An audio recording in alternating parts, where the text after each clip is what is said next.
Welcome, ladies and gentlemen, to Game 1 in our 7-week championship series, the Dungeons Drogans PvP Tournament. Each of these matchups will be a best-of-3 series, meaning the first combatant to achieve 2 victories wins the given matchup and moves on to the next round in the tournament. Before we move into this match, I'm just going to quickly announce that betting is now open for next week's matchup, Sorrow vs. Morgan. Place your bets by leaving a comment below. The battlefield shall be the Cathedral of Shadows. This is the penultimate combat from the adventure Keep on the Shadowfell. It's an interesting battlefield, and in fact, if you visit D&D-D.com, I'll be posting an image of this battlefield on the blog, along with this update. On this battlefield we have, roughly in the center, a 10-foot by 10-foot pit. Any character who falls down that pit is out of the battle. There are many walls, many corners in this battlefield, places to sneak around, hide, take cover. There are several squares of difficult terrain, so there's a lot of potential for some interesting battlefield usage to even the odds in the more difficult matchups. Our first matchup is one we've all been wanting to see for a while. It was a situation that was building up for ages, sessions and sessions and sessions. And there probably still is a little bit of bad blood between these two, although they've mostly worked out their differences. In the green trunks, we have the Survivor, the one character to have survived since the beginning of this campaign, the world-weary, brave Sir Coltaine. Yeah, woo, yeah, right. Boo! Get off the stage! Come and get some, Porky. And Not sure in how the to fight a purple battle trunks, when I don't have any allies to help me. And in the purple trunks, we have the character designed to steal Autumn's thunder, the archer whose ears are as pointy as his arrows, Wintier the Thunder Thief, the Nutshell. Yeah. Woo, woo. He's so handsome. Will you marry me? No. I think Dave just dealt sonic damage to me. Yes! This should be an interesting matchup, not only because of the history between these two characters, but because we have on one hand a warlord, a leader type without any allies, and on the other hand we have a ranged attacker, a striker, capable of dealing a lot of damage, but a bit of a glass cannon. So this will be a battle between pure damage output versus pure resilience and the ability to self-heal. Our two combatants will start off in opposite corners of the map. Coltaine in the northwestern corner, Wintier in the southeastern. Our combatants cannot see each other at the start of this combat. This way, Wintier cannot get off any shots on Coltaine ahead of time, and it'll give our combatants a chance to move around the battlefield and position themselves tactically before things get rolling. To prevent these matches from ending in a stalemate, after round 8 and every round thereafter until round 16, so from rounds 9 to 16, one square will be knocked off the perimeter of this arena. In other words, the arena will shrink by one square all around from rounds 9 through 16, eventually forcing our players into a very tight position in which there is nowhere to hide. It's like Star Wars. Star Wars. Oh, okay. Nick, are you ready? I am ready. Doug, are you ready? Yeah. Let's get ready to roll dice! Roll for initiative, folks. Make an initiative check and get a 12. Make an initiative check and get a 15. Damn it! Coltaine edges out Wintier in the initiative, his human perseverance winning out over the elf's agility. Coltaine is up first. Round 1. Fight! Human perseverance, really? I think there's actually a feat called human perseverance or human I ability. have- Yeah, it's so I lame. have the... Wait, no, it's good. No, the name gives is you- lame. Oh, okay. I thought it was great because it gives you a +1 to your death save. It's And I other have Elven Precision. Coltaine is up first. Alright, it's a minor action to open a door. That it is. I I shall commence my turn. And open. Wintier's keen elven ears can make out the sound of a door opening to the northwest. Wintier is up. Really? I find door opening to be that exciting? Wouldn't it suck if you found out you were in this battlefield arena alone with no enemy? Eventually he's just standing next to the pit and he's like, where's everybody? Winter moves here, opens the door. I end my turn.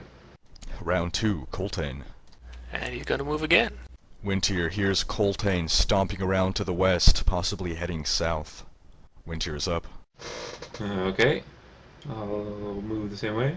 Can I ready an attack for when, if I see Nick before my next turn? Coltaine? Yes. I ready a twin strike in the event of seeing Coltaine. Wintier readies an arrow and pulls taut on his bowstring. Round 3, Coltaine. Alright, gonna move. 1, 2, 3. And then starting over. 1, 2, 3.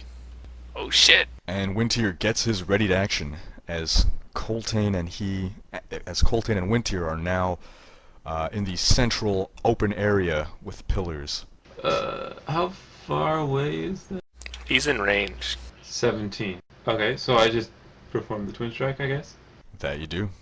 The first attack is 18 versus AC, hit for 10 damage. Second is a What was that? Second attack is a miss.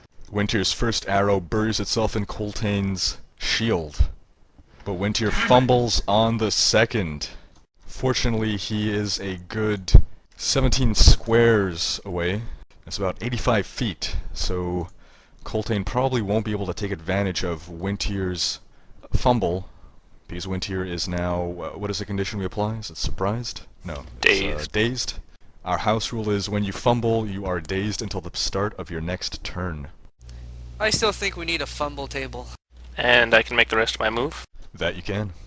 So I was at 3, 4, and 5.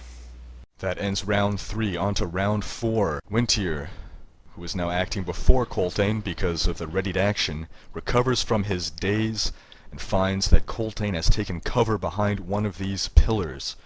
He can still see a glimpse of him, but Coltaine has some pretty good cover. Okay. 1 square, 2 square, 3 square. That's no longer covered, right? Wintier now has a clear line of sight at Coltaine. I would like to mark him as my quarry. And he says, "You human dog! This doesn't make sense because humans and dogs are a different species. But this is for my cousin." And twin strike.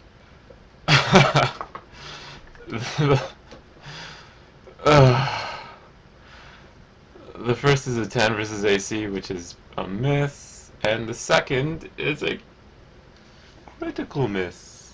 2 fumbles in a row. Terrible luck for Wintier as he misses with his first shot and is once again dazed as we head to Coltaine.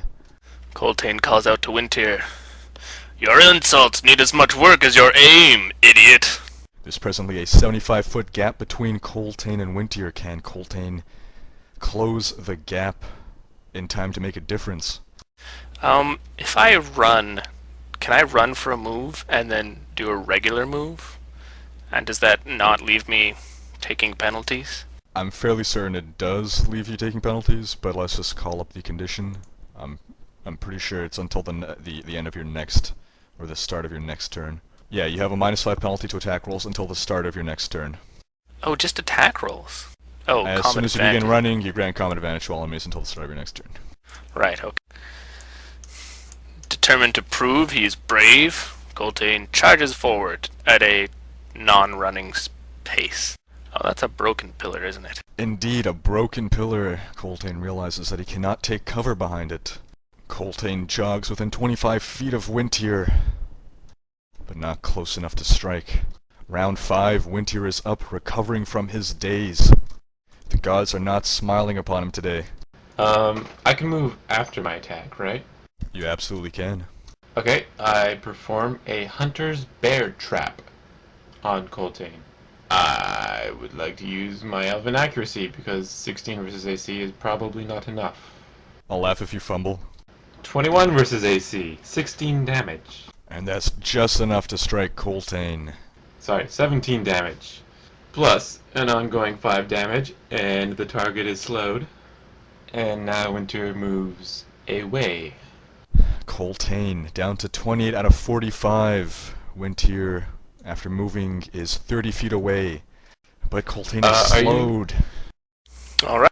As a minor action, Coltaine attempts to shake off the slow and the ongoing damage by using his Shake It Off power, which can target him or an ally, in this case, him. And it gives me a bonus equal to my charisma modifier, so that's +4 to the roll. Roll a total of 22, and shake them both off simultaneously. And then Coltaine charges up to Wintier, and because Coltaine has 0 powers that are good at killing people and only powers that are good at helping his ally, he just tries to hit Winter with everything he's got, using his Bastion of Defense ability. And I roll a 20 for 20 damage. Coltaine dealing a devastating blow to Wintier.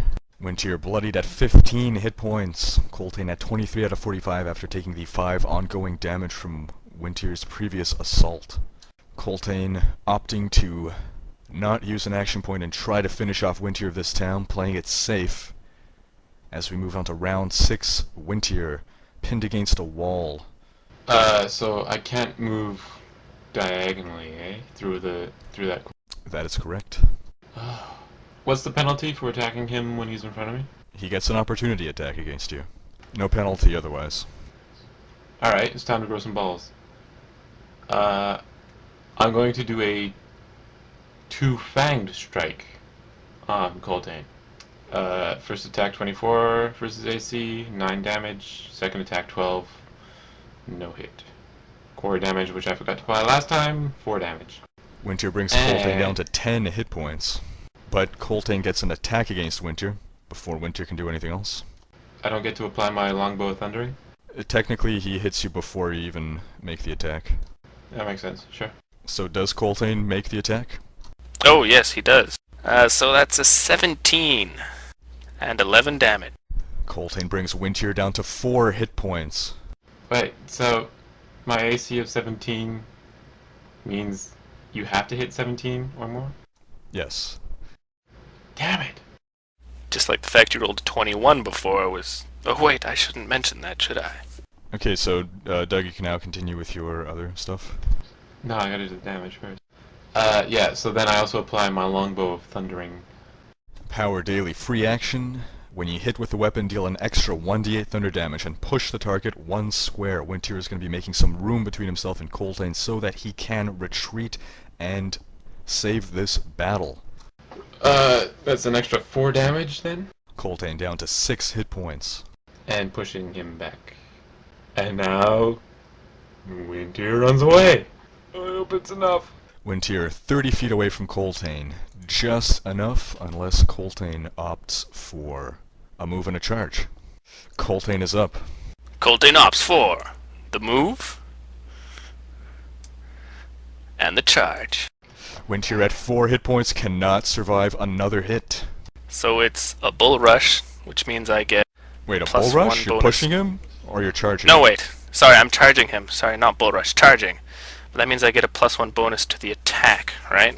Yes, with That's what it says in the... melee basic. Alright. So Coltaine charges, and that's a total of 30 for 10 damage. I call BS. Coltaine charges forward and plunges his sword through Wintier's heart, felling the elf with a devastatingly accurate attack. 30, wow. Combat is over on round 6. Coltaine takes the first match in this best of 3 series with 6 hit points left. This match was as close as they get. Stick around for match 2 in this best of 3 series. And don't forget to leave a comment below to place your bets on the Morgan vs. Sorrow matchup that will be posted next week.